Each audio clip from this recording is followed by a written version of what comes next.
Mesoamerican calendars are the calendrical systems devised and used by the pre-Columbian cultures of Mesoamerica. Besides keeping time, Mesoamerican calendars were also used in religious observances and social rituals, such as for divination. The existence of Mesoamerican calendars is known as early as California, 500 BCE, with the essentials already appearing fully defined and functional. These calendars are still used today in the Guatemalan highlands, Veracruz, Oaxaca, and Chiapas, Mexico. Types of calendars. Among the various calendar systems in use, two were particularly central and widespread across Mesoamerica, common to all recorded Mesoamerican cultures, and the most important was the 260-day calendar, a ritual calendar with no confirmed correlation to astronomical or agricultural cycles. Apparently the earliest Mesoamerican calendar to be developed, it was known by a variety of local terms, and its named components and the glyphs used to depict them were similarly culture-specific. However, it is clear that this calendar functioned in essentially the same way across cultures, and down through the chronological periods it was maintained. The second of the major calendars was one representing a 365-day period approximating the tropical year, known sometimes as the vague year, because it was an approximation. Over time, the seasons and the true tropical year gradually wandered with respect to this calendar, owing to the accumulation of the differences in length. There is little hard evidence to suggest that the ancient Mesoamericans used any intercalary days to bring their calendar back into alignment. However, there is evidence to show Mesoamericans were aware of this gradual shifting, which they accounted for in other ways without amending the calendar itself. These two 260 and 365-day calendars could also be synchronized to generate the calendar round, a period of 18,980 days or approximately 52 years.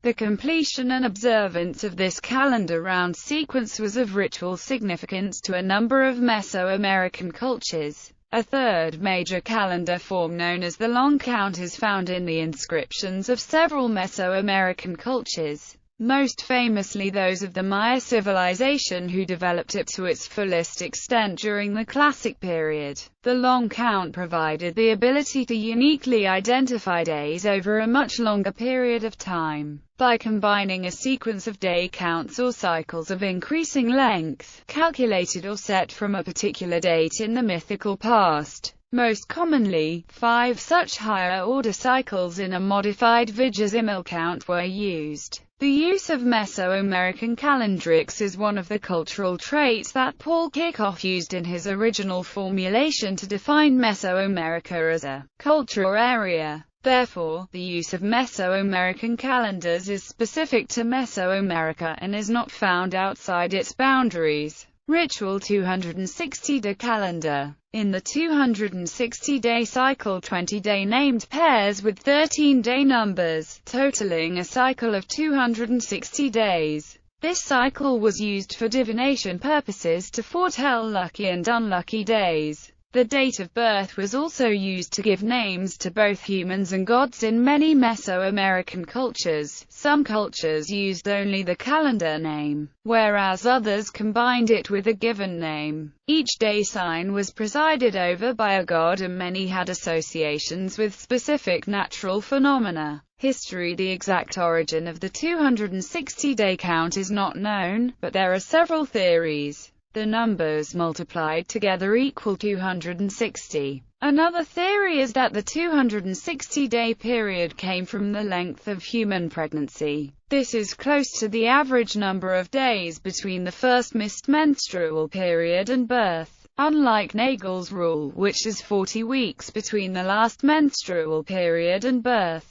it is postulated that midwives originally developed the calendar to predict babies' expected birth dates. A third theory comes from understanding of astronomy, geography and paleontology. The Mesoamerican calendar probably originated with the Olmecs, and a settlement existed at Izapar, in southeast Chiapas, Mexico, before 1200 BCE. There, at a latitude of about 15 degrees north, the sun passes through zenith twice a year, and there are 260 days between zenithal passages, and gnomons were found at this and other sites. The Sacred Almanac may well have been set in motion on August 13, 1359 BCE, in Izapar. Tresinas. In the post-classic Aztec calendar, the periods of 13 days, called in Spanish a tresina, were also important. The days of a tresina were usually numbered from 1 to 13. There were some exceptions, such as in the Tlapanec area where they were counted from 2 to 14. The first day of the tresina, and the god who was its patron, ruled the following 13 days.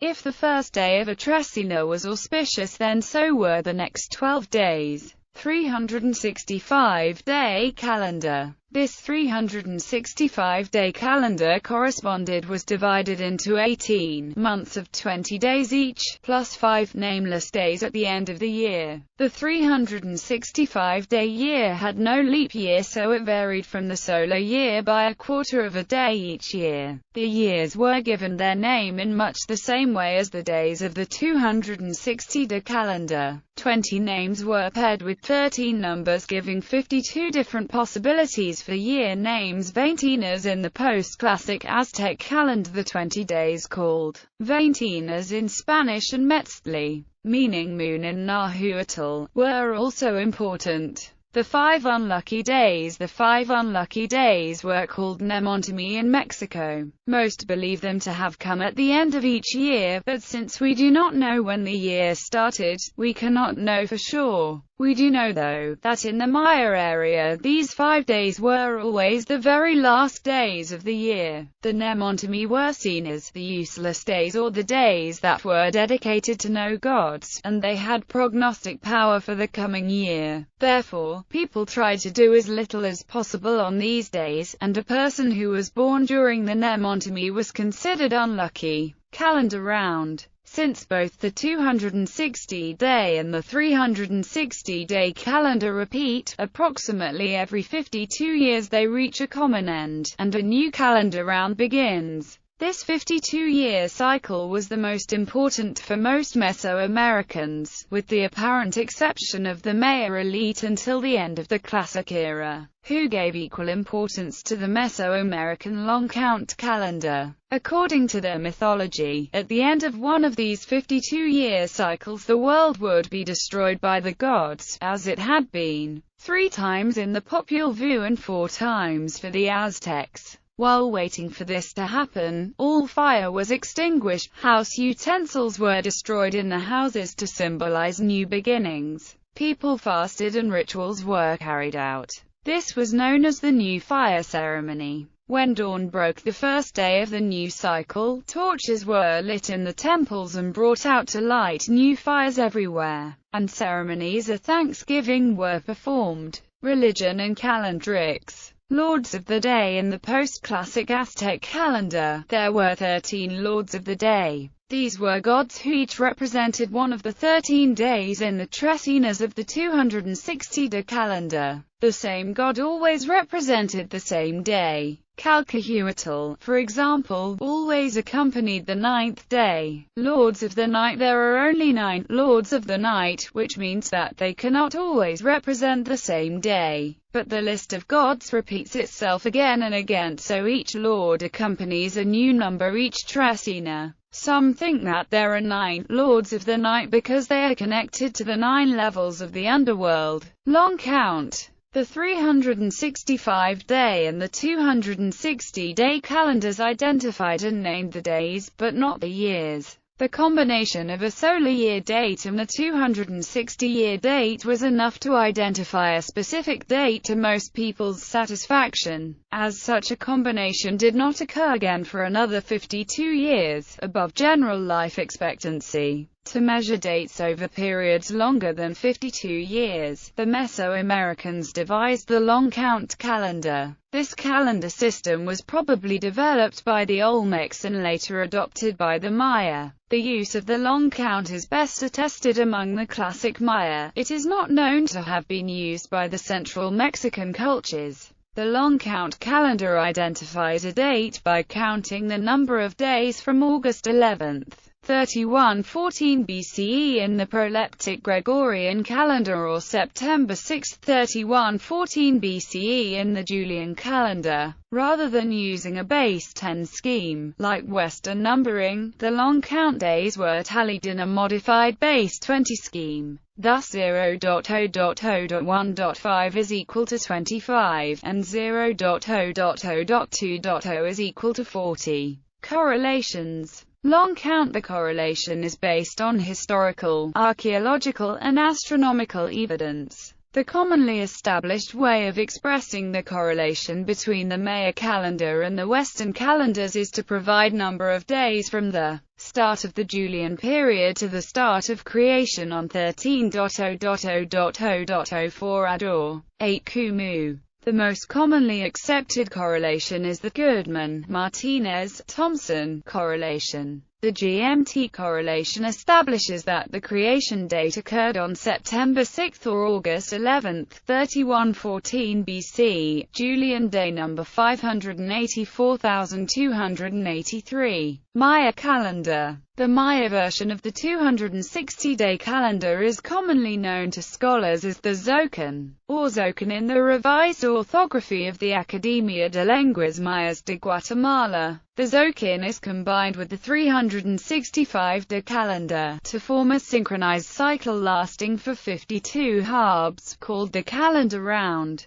The Maya called the 5 unlucky days at the end of the year Wayab. The classic Maya used the long count to record dates within periods longer than the 52-year calendar round. The post-classic Maya used an abbreviated short count. Many Maya long count inscriptions also have a supplementary series which can record which one of the 9 lords of the night rules. A lunar series which has information about the lunar cycle, such as lunar phase and position of the moon in a 6 lunation cycle and length of the current lunation, and an 819-day count. Central Mexican calendar. The Central Mexican calendar system is best known in the form that was used by the Aztecs, but similar calendars were used by the Mixtecs, Zapotecs, Tlapanecs, Otomi, Matlatzinja, Totonac, Huastecs, Purépecha and Teotihuacan. These calendars differed from the Maya version mainly in that they didn't use the long count to fix dates into a larger chronological frame than the